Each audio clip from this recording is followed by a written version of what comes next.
Inusisa sa pagdinig sa Kamara ang pagkakaroon ng ghost students o yung mga estudyanteng nakalista sa Senior High School Voucher Program kahit wala namang school record, hindi qualified at hindi naman daw nag-apply sa programa. Yan ang unang balita ni Tina Panganiban Perez. Dahil sa ilang mga kwestiyon, 200 million pesos na pondo para sa Senior High School Voucher Program ang hindi inilabas ng Department of Education para sa school year 2023-2024. Ito ang sinabi ng DepEd sa pagdinig ng House Committee on Basic Education and Culture tungkol sa umano'y mga ghost student na nakikinabang sa programa. Mula nga raw taong 2021, 55 paaralan na ang inalis ng DepEd sa Senior High School Voucher Program. 12 ang iniimbestigahan ngayon.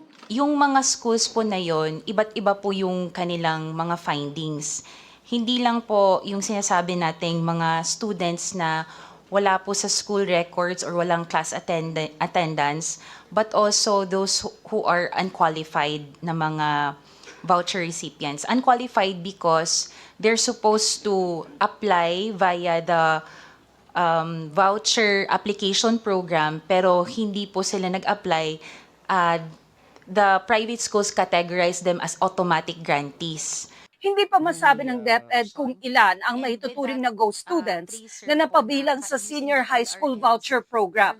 Ang voucher program ay ipinatupad para makatulong ang mga pribadong paaralan sa mga estudyanteng hindi na kayang tanggapin ng DepEd dahil sa dami ng mga estudyante at kakulangan ng mga pasilidad.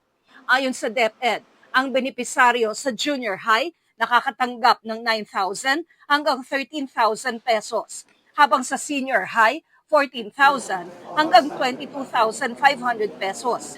Nitong 2024, 40 billion pesos ang inilaan para sa voucher program ng DepEd. Halos ganyan din para sa 2025.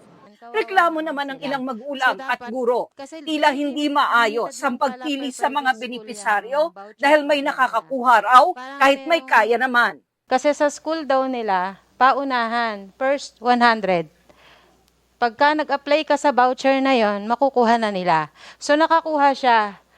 Eh yung iba na walang kakayanan, kawawa naman sila. Dumami rin daw ang mga kadudadudang paaralan. Dumami, no? Well, para sa amin, yung mga fly-by-night, no, senior high schools po, no, na nagkalat, no, lalo na doon sa amin sa Kamanaban. Nag-o-offer pa to ng mga incentives doon sa mga public schools. Bibigyan nilang incentive kada isang ulo na mag-e-enroll sa kanilang high school. It's just because may konti lang po talaga tayong mga private schools na medyo pasaway po, Mr. Chair. We are looking at filing criminal cases. Puna ng komite, 10% lang umano ng mga paaralang kabilang sa programa ang aktual na namomonitor. Ang sagot nila ngayon ng DepEd pati ng PAYAC, they aim na yung objective nila maging 100%. Yun ang moving forward, yun ang objective nila na lahat. I guess sa next academic calendar nila Pero again, imposible naman from 10 maging 100, ano? Pero at least nakita natin may significant increase sana. Tiniyak ng DepEd na pinag-aaralan nito kung paano aayusin ang implementasyon ng voucher program. Ito ang unang balita. Tina Panganiban Perez para sa GMA Integrated News. Kapuso, huwag magpapahuli sa latest news and updates. Maging una ka sa balita at mag-subscribe sa YouTube channel ng GMA Integrated News.